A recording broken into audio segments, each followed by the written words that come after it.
of the iceberg. Today, I want to focus in on advertising during this recovery phase and how we got here. For the last 21 years, I have been a marketing and advertising partner with Miami's community newspapers. And Aventura, I'm thinking about Aventura, but advertising encompasses a lot of different platforms, which include print being newspaper and magazine, billboard, digital being newsletter, website, video, and social media being Instagram, Facebook, Twitter, LinkedIn, to name just a few.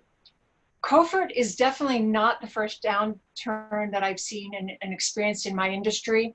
The 2008 real estate and financial downturn tumble, Hurricane Andrew, and 9/11 were just some of those pivot times. And after these terrible events, advertising and all industries took a really huge hit. But eventually it bounced back and it continues to thrive. Business now more than ever has to engage their customers. We have to romance them back. Really, it's a love affair, especially since if you've gone dark during these past few months. Before embarking on any advertising figures, you have to ask yourself a couple of questions. Who do you want to reach? What do you want to accomplish with your advertising? And what offer can you include while delivering your goods and services? But more importantly now is to offer something extra: advice, solutions to their problems. Your customer doesn't want to be sold a bag of goods. They want to know that the benefit of working with you and reassurance your product and services will deliver quickly and gently delivering that message. You need to show them you care, gain their trust and respect and loyalty. Imaging needs to include and addressing covert and include a recovery message, where you are and where your business is headed to and how you can help them. Many new themes have evolved in advertising during the pandemic. An 800 flowers print ad focused on those suffering with mental health, and brought on by the pandemic, possibly, or even before that. And there's a certain number listed not only for the flowers, but also for counseling for people to reach out in crisis. A Tyson commercial showed a family on Zoom practicing social distancing while singing the song, "All Together Now." It's humming in the background. A Target print ad highlighted graduates. A Tide detergent print ad thanked first responders. Why has the advertising topography changed? Well, it's obvious, COVID. But quarantine gave birth to new consumer habits. Yes, Facebook, Instagram, Twitter, LinkedIn were heavily used in normal times, but COVID made them explode. Quarantiners indulged in self-care, and social media didn't disappoint with the many platforms and millions of exercise classes, homeopathic remedies to avoid getting sick, and foodies hatched while lingering at home. Everybody was a maven on recipes and sharing recipes and food demonstrations. Doctors' offices were replaced by online telemedicine, teledoc. Online food ordering services became more popular. Uber Eats, Grubhub, Instacart, delivering groceries, and restaurants providing curbside pickup. Schools went remote. Kids parked themselves in front of computers to learn from teachers. Religious worshiping reached congregates through Zoom. And Amazon rescued us from all of our A to Z needs of everything. And businesses like us relied on Zoom or GoToMeeting as a conduit to get in touch in front of peers and to connect and secure new businesses. When the pandemic hit, the print media took a backseat to digital and social media. That was obvious because we were home. But now I see a huge uptick and return to print, sprinkled with digital and social media and advertising campaigns. My observation during this time for advertisers, those that returned to marketing were ahead of the curve by at least a couple of months than those who remained silent and did not reach out during the last few months. Those customers really realized early on that they needed to continue to advertise by tweaking their message and they're having an easier time pivoting in the new landscape with old customers returning and new business unfolding. Businesses need to pivot to keep up with this changing world moving forward. A few things you can do right now: begin with your website. It's really easy, doesn't cost anything. Is it current, and does it add value? If not, tweak your message. You need to be on par and current and relevant to the current times. Other ways to connect with your customers: call them, visit them if you're able to, email them. You know, all those business cards that we have been collecting through AMC networking, thanks to Elaine and other organization get-togethers? Use them. Put them on an Excel or similar software and send emails. Create and send them to your customers and future customers. Use constant contact or a similar format to get your message out. We are here, we are open, we are here for you. We have gone from crisis messaging to recovery messaging. So provide new updates, new products, enhanced services, give added value to solve their problem. Email and post on social media often. Write blogs, relevant blogs to what's going on in your industry and how it's changed. Remember, you want your company to be on top of mind, so stay in touch and be very visible. Other ways of doing it is through do-it-yourself videos. Remember, people have a very short attention span. Under a minute, you got it. Anything longer, they're not there with you. Start with an interesting visual. Visuals always capture attention for your audience. And for LinkedIn, again, write articles that they're really great to share. And again, start with something that's eye-catching as a visual. To launch a successful advertising campaign, you need to have a mix of print, social, and digital media. The old adage, when times are good, you should advertise, and when times are bad, you must advertise. Some of your competitors have cut way back, so this is your opportunity to shine and stand out. It's less noisy in the advertising arena. Now is your time to step up and be the leader in your business sector. Thank you. Yeah, I can tell you, Farah, that was excellent. Me being a former publisher, I echo everything you said. I 100% agree. You're right on target. Great job. Any questions for Farah? No, I don't see. They're waiting to the end. Yes, they're holding out. Yes. All right. Well, good. We'll move on to our next speaker, Kim Haber. Floor is yours. So thank you, everyone. And I guess our responsibility is to change your view on spending money for advertising, getting the poll to go up a little bit more. I'm with Matrix 2 Advertising. We've been in business for over 40 years, and we've been a member of the Aventura Marketing Council for a number of years. And from an advertising perspective, you must know your customer and where they're located. We have clients in different regions of the country, even different regions of this state. And the communication will be very different based on where they're located. Even though the United States is one country, but we've experienced this pandemic in different timelines, with different intensities. So your communication, your tone of voice needs to be appropriate for that customer in wherever they're at. For our customers, we went much more conversational and informational, but staying within their already established individual brand voice. You might, surprise, surprise, we are finding that money is a big factor. So one end of our clientele, we work mostly with real estate, hotels, and performing arts centers. So we have a regional luxury home builder, and they're maintaining their prices and making sales. Matter of fact, they're toying with doing a price increase. They set goals in November, and because the product, because of the positioning, they are going to probably meet or exceed those goals.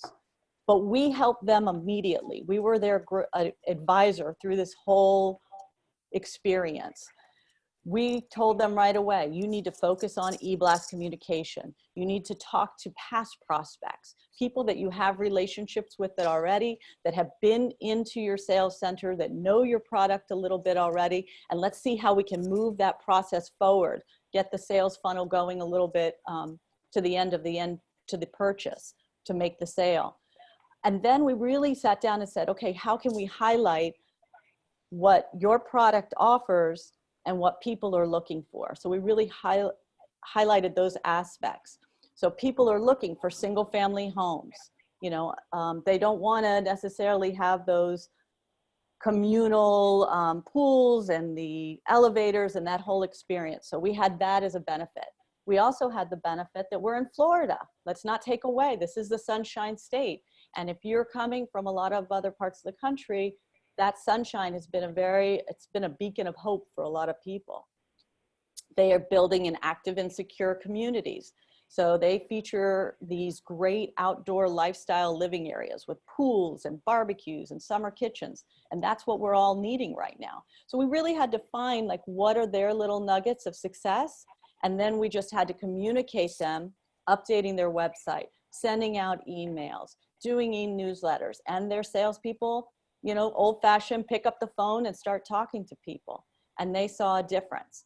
So that was one customer. Then I got the other side of the spectrum, which is, well, my hotels really need to come up with specials and packages and incentives and ways to entice customers back into their hotels. They need to discuss discounts. They need to create value.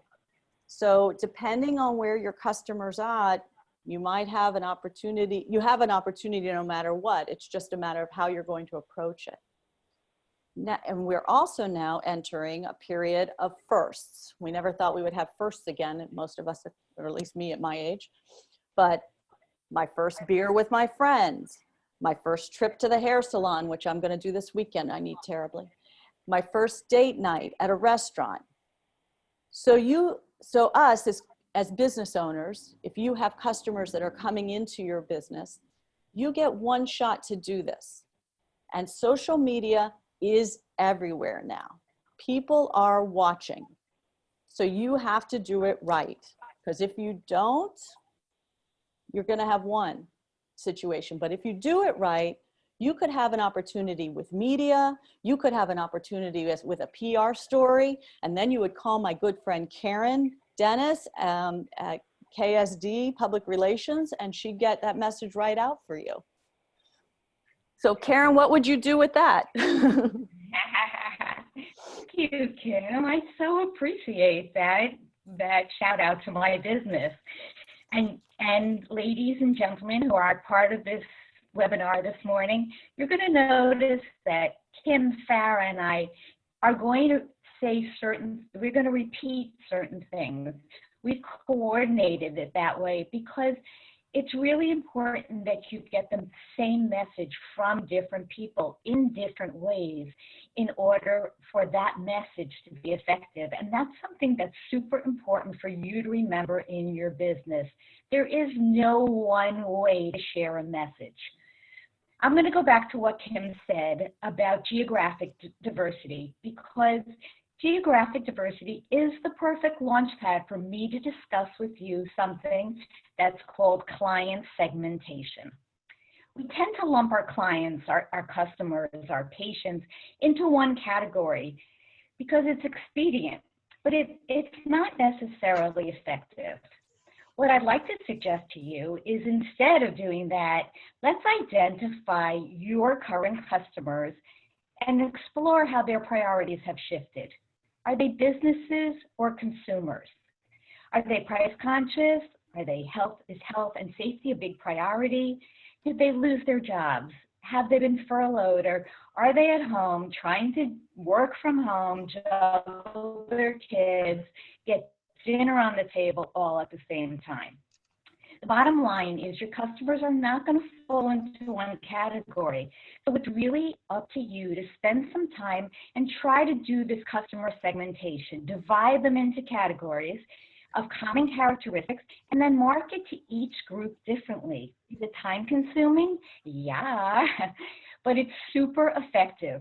I personally, when I divide my customers into groups, and my customers, I'm a healthcare publicist, I tend to work with doctors, but not all my doctors are the same. Not all their practices are the same. Some are solo practitioners. Some are part of a big group practice. They each have different needs and wants and personalities. And I give each group of doctors that I put together a name. I'm not going to share those names with you because sometimes they're not particularly kind, but it's a way for me to kind of group them and try to figure out how I can market to each one of those groups totally differently. Okay, so you put your customers into groups, you segment them, and then what's the next step? Okay, you're going to explore their frame of mind. How? I say the first thing you should do is stalk them on your social media. You look at your posts and you want to see, are people liking them? Are people commenting? Are people sharing? You know, social media is not a one-dimensional platform. It's good to have consistent Facebook posts to get SEO, which is those little Google spiders to move your company to page one, but it's really about the conversation. And if people are not talking about what you are sharing, then either you have the wrong audience or you're not posting relevant information. So that's a really good way to find out what they're interested in. You could also follow them on their pages and see what they're talking about to their friends and family to kind of get an idea to jump into their mind. Or you could do what Michael did. You do a survey, you do a poll. You ask them a few questions, not too many, really targeted questions. You send it to them via email, via text, on the Zoom that you're hosting. You might even want to pick up the phone and try to get their mindset. So if they seem focused on services that are contactless, and you'll notice like the pizza companies, I noticed they're really pushing out how they're contactless. How could you take your service and make it fit that mold? And you'll notice like gluten-free has become like the big buzz thing now. You buy a bag of almonds and it says gluten-free on it. But almonds were always gluten-free. They never were a gluten problem, but that's what people are focused on. And that's how these brands have picked up a gluten-free share of the market by taking the buzzword, taking what people are talking about and putting it on their packaging and in their marketing. Okay, so you segmented your clients, you explored their frame of mind, and now you have to say, okay, how can I make my message fit what my client's needs or wants on?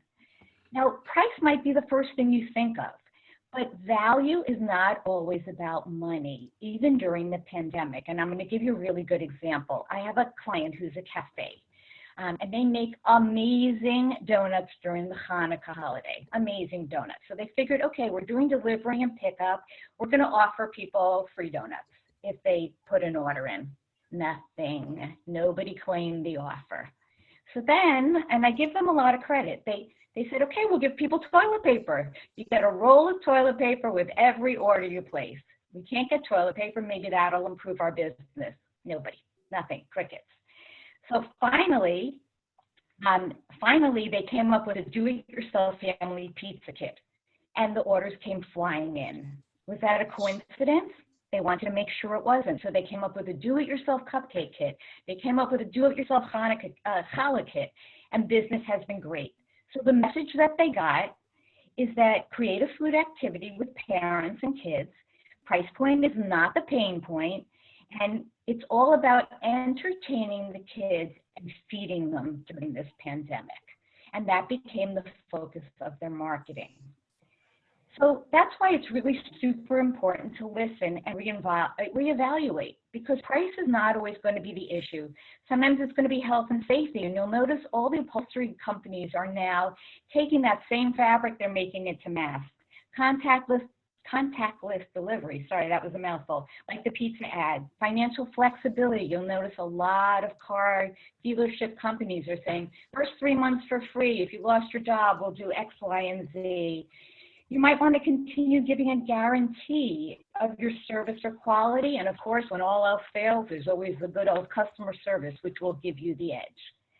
So the same strategies that you're going to play in your marketing, apply to your social media accounts. When the country is reeling from a pandemic, your Facebook, your LinkedIn, your Twitter, your Instagram, your Pinterest posts should show your sensitivity. And that doesn't always apply just to social media. It's also traditional media, meaning newspaper and TV. So I work a lot with local media and TV.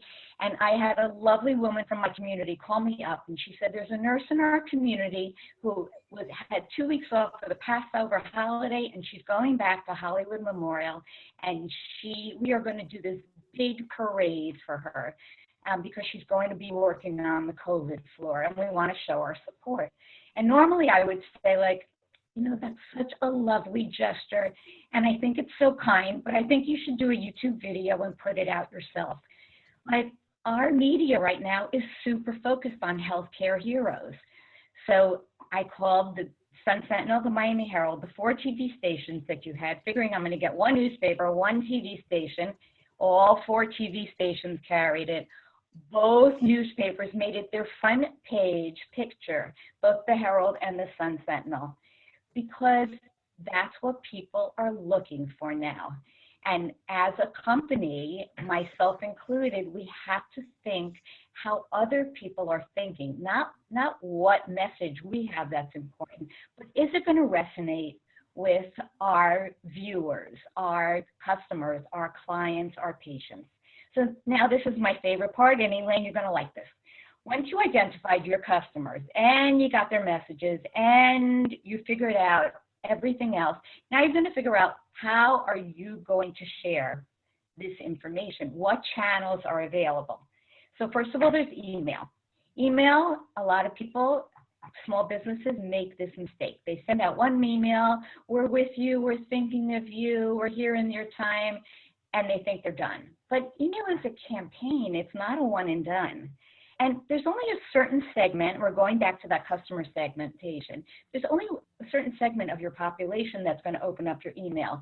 But that segment has increased, I would say almost doubled during the pandemic, because people have more time and they're searching for relevant information and they're searching for support. So you want to look at your email statistics and you want to see who's opening it.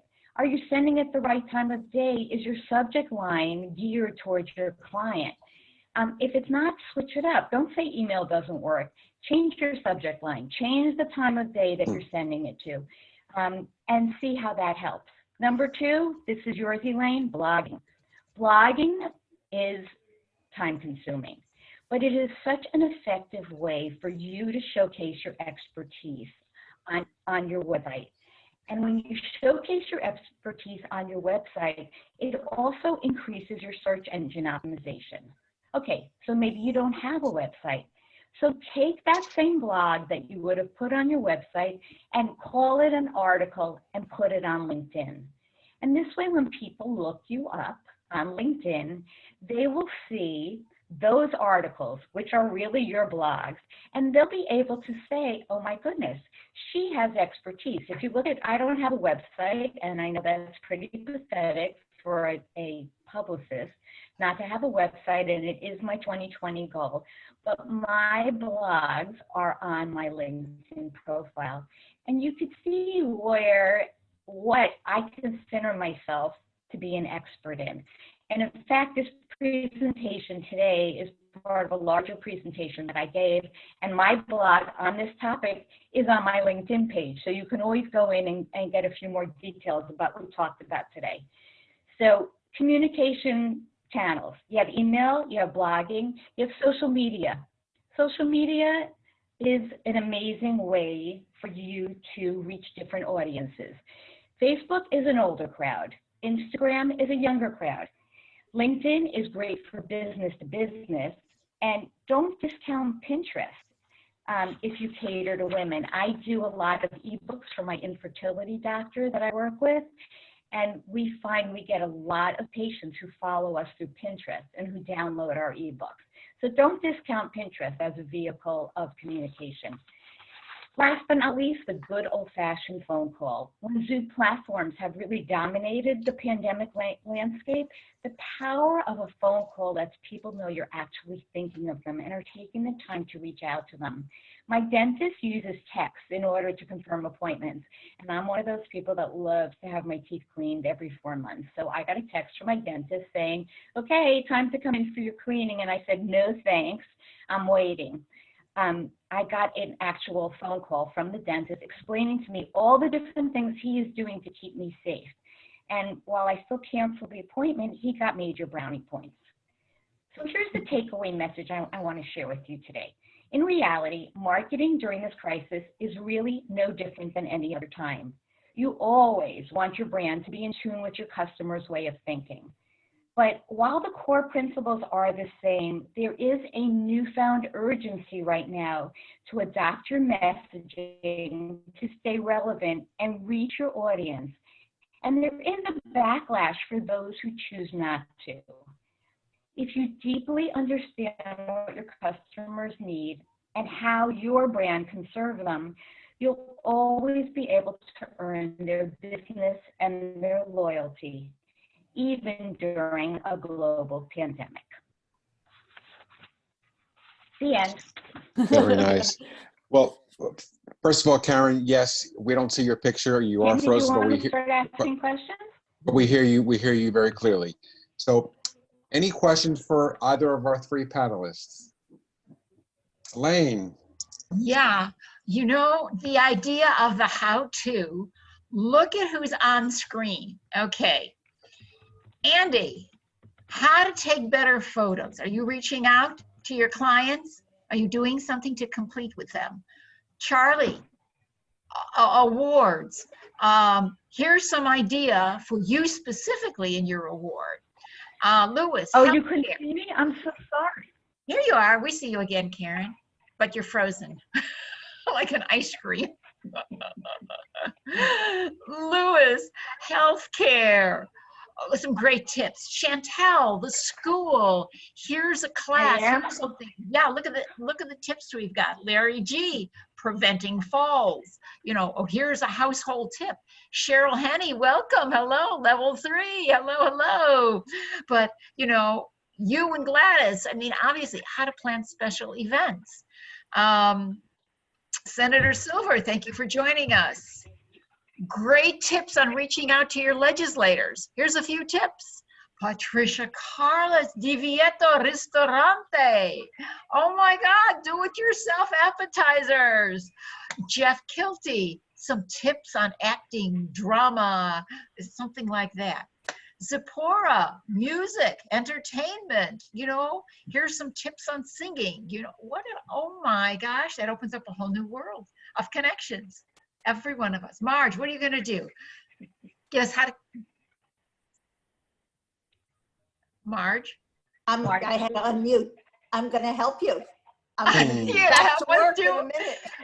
is going to help us with the Aperture Marketing Council, calling all of you and saying, what are you doing? You can do this. Get ready. Get ready. We're back in action. Oh, for sure. Well, Commissioner, yes, Gladys, I know you were. Hi, everyone. Well, I have a lesson learned from the last recession that I wanted to share with everyone. When the last recession came in 2008, we used to do 80% of our events were corporate and 20% were marketing. And when the recession hit, remember that all the banks had spa and resorts, and that had to go away. So every single corporate event was totally canceled. Nobody was doing events.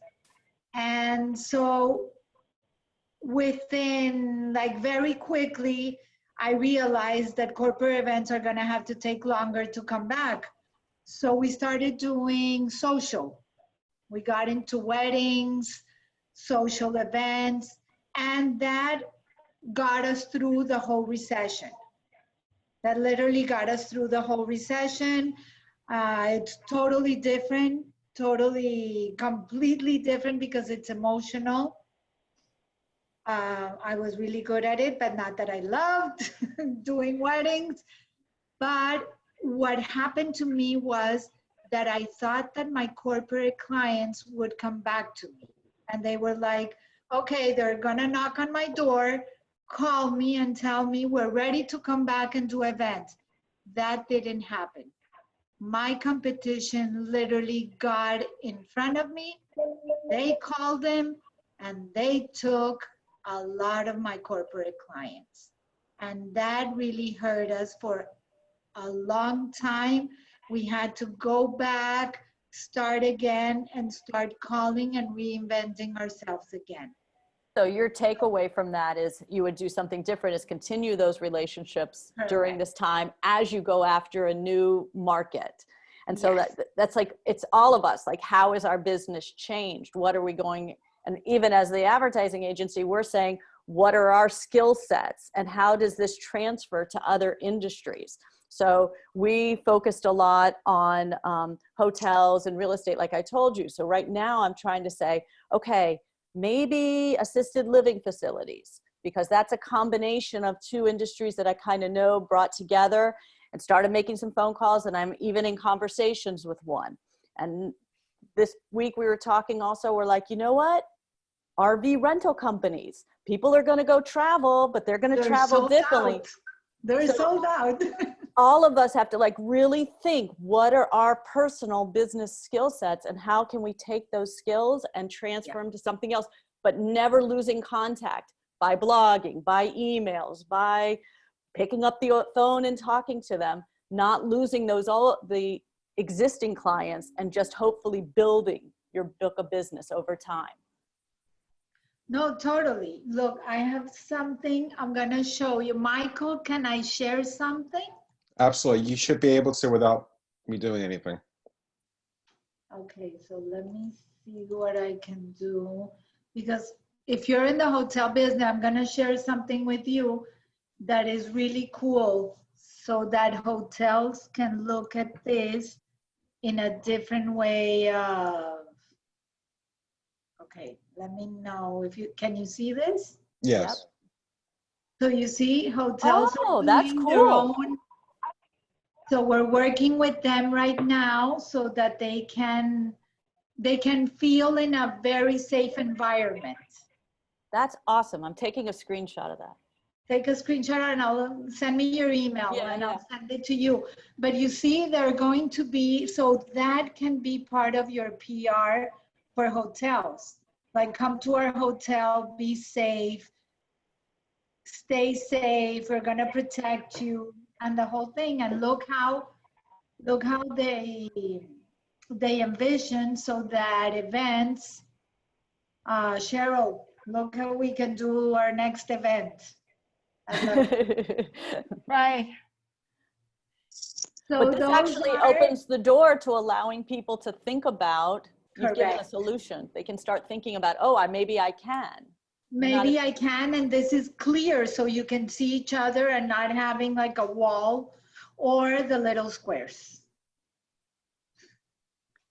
And that company that's building them, that's a new market too. Oh yeah, no, they're totally changing completely, yes. Yeah, they need, that's a whole website and. Yeah, I know, we've been working with them for years, so if you were at our Power of the Heels event at the Aventura Hospital, remember the bubble? Oh yeah, oh yeah. Okay, they are the same ones, and now they're shifting to this. They took their skill sets and they found a new business. And they turned it around, and that's what they're doing. Right. So with that said, Jeff Kilty, so the GM for the Aventura Arts and Cultural Center. So I know you can't accept any new bookings because we tried to get you one for September. You tried? We tried in September, it didn't work. Cheryl, that was, yeah. So, but anyways, there were other reasons. Yes. Yeah, that was not COVID related. Yeah, that's true. But so you're there in front, and I see all the seating for the AACC and that visual behind you. So when you open up, what are you redoing with all your seating there? Well, we're looking at a lot of different options. The reality is that we don't know what the environment will be when we are allowed to open and what the restrictions will be when we are. So will we be required to have temperature checks? We don't know. Will we be required to have distance seating? We don't know. So we're basically, while we're closed, we're looking at every possible option that's out there. But we will adapt and figure that out. Distance seating, if we have to do that, it reduces our capacity down to about 50 to 70 seats. The problem with that is you can't make those economics work with anything. So it becomes a challenge. There's a lot of product that's not out there. The artists are not touring. I just got an email for another tour that's canceling until 2021. So it's gonna just be, our industry is gonna, the performing arts industry is the first to close, and we're gonna be the last to open, and it's gonna be a bit of a tough road to climb up. Sorry, mixing metaphors. So we represent Miami-Dade County Cultural Affairs, and so you are, it's tough right now, but I'm curious because we've been trying to talk to them about the idea of paid virtual events, and or like Keith Urban just did a concert, a drive-in concert for what was it? I think it was for the doctors and nurses, all of our heroes, where he was like, I want to try it. And he set up a big stage, and they did it at a drive-in theater, and he performed, and they kept social distance on the stage. And I think that people would pay to feel comfortable if they could do it either virtually, where you'd get the password and you would be able to see the events, and or you could find a large piece of land and be able to entertain us where I could stay in the confines of my home. Do you think do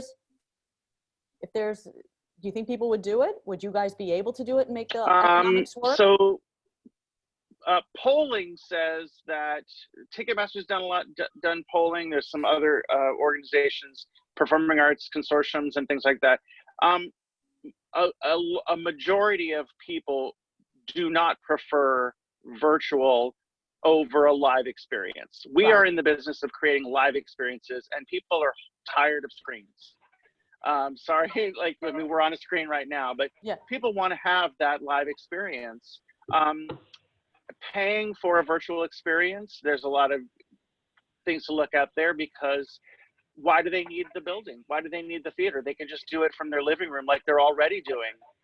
Many performers are already putting on shows in their homes, their living rooms, or whatever, and have a Venmo or a PayPal, or there's other platforms that they're using and putting on shows.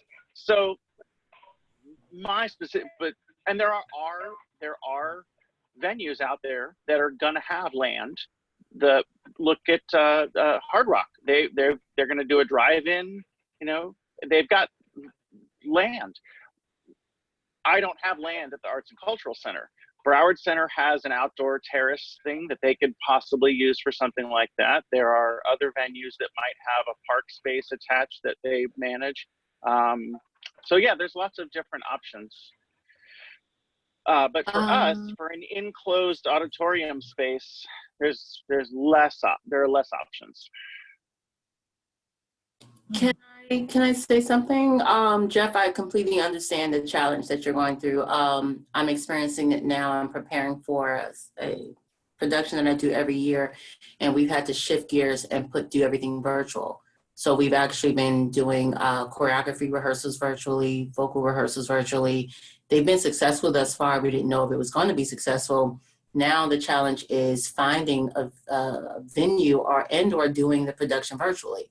So like Kim was saying, doing something virtual like that, how do you track Venmo and payments? Because if I have 5 people in my home who's viewing the concert that they paid for, how do you track each person making payment? You can't. You can't. You can't. Right. So, That's and that, the old pay-per-view, like with the boxing on pay-per-view that used to Exactly. happen. You know, you'd go over, right, like somebody would buy it, and then the entire block would go to their house and watch it. I remember. right. You know. Well, the only good Exactly. thing is that I won't invite the whole block to my house anymore. Right. So, and that's what I'm saying. That's the challenge. And so I end up finding myself renting a film studio and actually doing the show. We'll be doing the show there, but it won't be with an audience. It can be with an audience. And we may not even look into streaming live, because that's a whole nother animal, especially when you're dealing with live instruments and plugins and mics. So it's been challenging. I love, I personally love the virtual. And I want to keep it moving forward and also offer in-person classes too.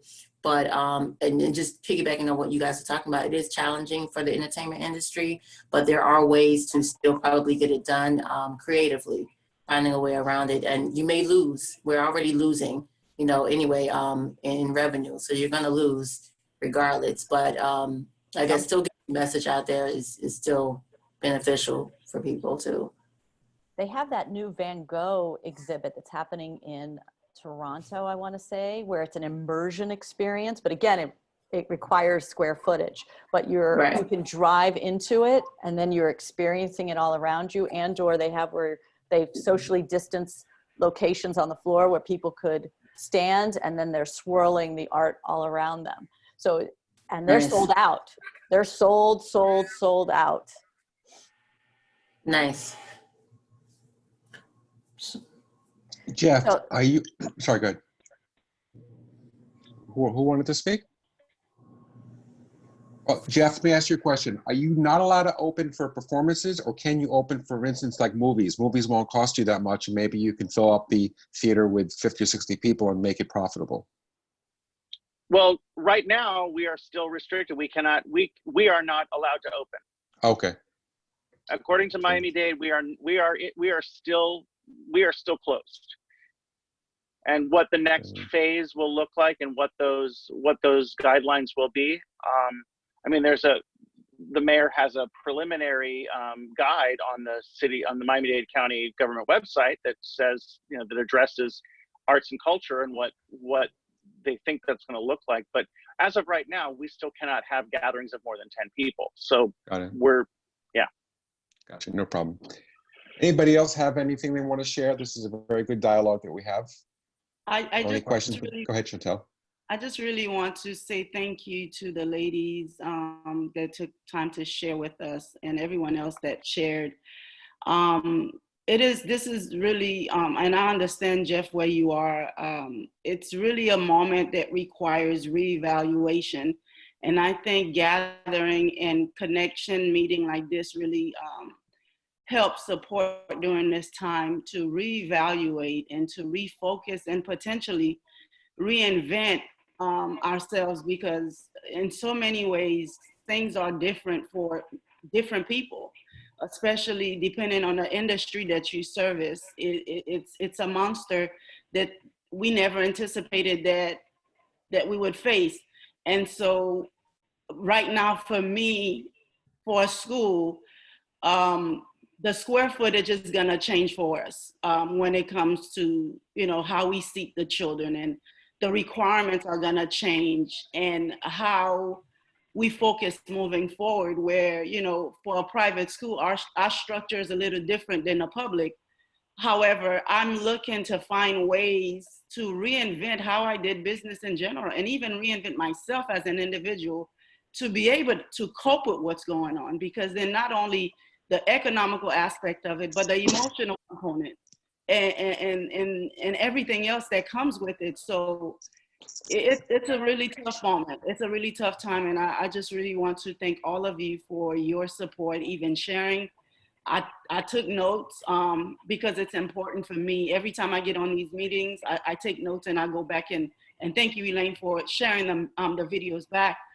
But it's been helpful. It's been really helpful. I'm going in areas that I never thought that I would go in. As a school now, not only am I going to go virtual, but I have to reset my model there are schools like myself who do not have access to an Aventura Marketing Council, who do not have Elaine on their speed dial that they can get information from. You understand? And having all of you at my disposal. So I'm blessed, and I want to be able to support other organizations who are dying and that is causing an unrest within them and disease that would eventually cause disease for some people. So I'm just really grateful. Words cannot express, guys, my appreciation for you all and just for the shift that is taking place within myself. Chantel, thank you so much for sharing, Chantel. Yes. And you reach out to me if you need something. I also think maybe, have you reached out to other schools that are going through this? I know you have a camaraderie with us at AMC, but do you have that where you can reach out and see how other schools are pivoting, how they're trying to engage their students? This is also for, basically an emotional support too, to see, because you're not going through this alone in your industry, and all of us are dealing with it in so many different ways. But it might be great for you to really have that social outlet from other schools. Have you reached out to them? And very good question, Fara. That's something that I am currently working on, and I reached out to Elaine because I want to be that voice. But I feel that I would like more preparation. And so I did reach out to Elaine, who connected me with Karen, and I'm hoping to speak with Karen soon. And then, I will be contacting you. And that's something that I would like to. And my expertise are in specific areas. And I feel like I'm restarting a business all over again. We all are. Just know that we all are. That this is something that we don't know. We don't know. We've all recovered from all these other things, but this is an invisible enemy, and that we just have to really have sure footing and just know that it's slow and easy. We're going to get there as a community, as your own companies, as individuals, and and if you're hurting, you got to reach out. You got to reach out to people that can help you for whatever that is that you need help with. I appreciate you guys so much. I really do. And I will be calling you, Fara. Thank you. Don't threaten me. Don't threaten me. We have a few minutes left. We're coming on the hour. Any last minute testimonials, remarks? We haven't heard from Senator Silver. Now have we? Sitting there quietly in his study. Unmute. Maybe that's why. That's what senior citizens do. We sit back and we listen and we want, watch and take it. Versus when I was younger, I'd be talking all the time. All right. Right now, I'm in the process of just listening and going forward. So that's, I was intrigued by Gladys's presentation on the renderings, and that might be something the schools could utilize also, the way she presented that. So I told her I'm interested in getting more of that because the hotels really need something. So, Commissioner Misrahi. I'm sending it to you, but I send it to Michael via email because I couldn't attach it in this. Like I tried, but I couldn't. Gladys, send it to me too, and then I'm going to send it to everyone here. I already did, Elaine. You already have it. Perfect. I got it then. Okay. Charles? Yeah, I just wanted to say that, well, first of all, the pandemic started, it wasn't a good time for anybody at any time, but it really hit us hard because March, April, May, June is end of school year, end of corporate events, and easily for 2 months, it's 80% business down. But what we did do in the very beginning was we sent out a blast email to everybody because said we are still here, we're still open, we're not open to the public, but we're here for you.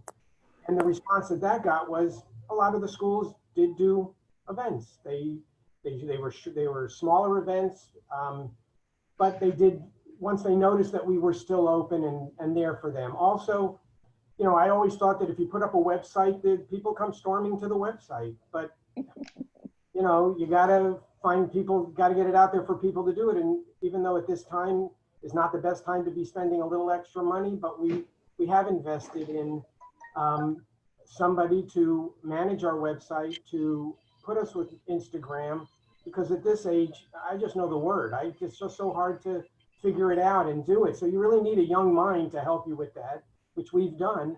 And we're in the process of right now blasting it out. We're actually over the weekend going to be filming and, you know, posting that and hopefully getting it out to the website so that people will know that our website is out there. Even after 30 years of business, if they don't, you know, they don't know if you just click it on. So it's, thank you, the panel, and Elaine and Michael, it's been great. You know that I'm big fans of this virtual, and I go to all of them because it's just so much knowledge that I'm picking up that I never had that opportunity before. So thank you very much.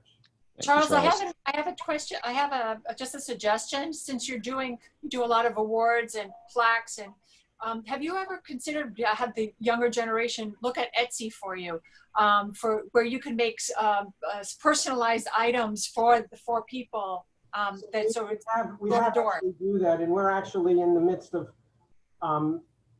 putting our own like little Etsy site out because we are the engraver. So that's why I think it's an important thing. Find somebody to engrave. We don't have to find it. We do it here.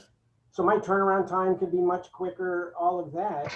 But that would be a good platform. That's the new one of the items that we're doing is putting that on a separate website, a new website, gift items and stuff, and then be blasting out that, you know, the turnaround time, all that. So yes, thank you very much. Charlie? You're also doing, Charles, you're doing a great job because we are having tremendous success with social media advertising, not the organic posts necessarily, but just getting that message out and using the platform. It's small dollars, and I'm seeing huge returns, you know, ROI wise, huge returns for little investment. Well, that's what the person that's putting this together for us said. You know, whether it's on Instagram or on Facebook, and you add the little bit of the little posts, it costs you $5 here, $10 here. No, that's not a lot of money. And to blast out to more people. So yes, you know, at this time, it's not time that you really want to be spending, but thanks to you three on the panel, that it's a certain area that needs to be spent on. Mm-hmm. Absolutely. And with your social media, whatever you're doing, Instagram, Facebook, whatever you're doing, you can link it to your website. So really look at that so you don't lose that sale. It just doesn't die in the water. Oh, that's a very nice idea, but that it links somewhere else so that you can really drive traffic. So something that this mind hasn't been able to figure out yet, but young people can do it. And that's why we did that. So just keep open your paradigm, and you'll see, you'll be able to figure this out yourself too. Right. And so, just a message for Sarah. Go ahead. And Michael, can I just chime in for a second? Absolutely, sure. Hello. Go ahead. So I just, you know, we're talking about social media, but Instagram stories and Facebook stories, a lot of eyeballs are seeing those, and I'm finding that even though I do posts for my clients, I'm using the opportunity to do stories, and I'm finding that I'm getting more traction through them. And those are amazing opportunities, particularly for something like yourself, Charles, where you're showing products and people just want to look at it quickly and make it eye-catching, that you should make sure that that's part of your social media marketing. That's what we're planning on doing. Even Saturday, we're having a video and photos, and that's going to be a part of the blast. So that's great. Great. Perfect. So my job here as host, I'm going to be fired if I don't end this meeting. Elaine cuts me off in an hour. You know how she gets with the time. So with that said, I want to thank very much the panel, Fara, Kim, and Karen, for your expertise, sharing those really great tips. I think you resonated with a bunch of people here. And again, we'll send the Commissioner Mizrahi's slide. AMC will send that out with the recording. And with that said, thank you again for everybody for joining us today. And we'll see you next time. We have a great Zoom meeting next meeting with the Miami Dolphins. So hopefully you come see that. It's on Tuesday. And with that, have a great day. We'll see you next time. Thank you, everyone. Thank you, everybody. Bye-bye. Goodbye. Nice seeing you all. Bye, everyone. Great weekend. Keep on smiling. Things got to get better. Thank you, Farah, Kim, Karen. Thank you all. Have a great day. I'll be calling. Thank you. Bye. Bye-bye. Bye. Bye, Andy. Glad you finally Bye. joined us. Yay. Yes. You better do some of those things, Andy. Bye, Michael. Great ideas. Bye, Margie, everybody. Marge, call me. Yeah.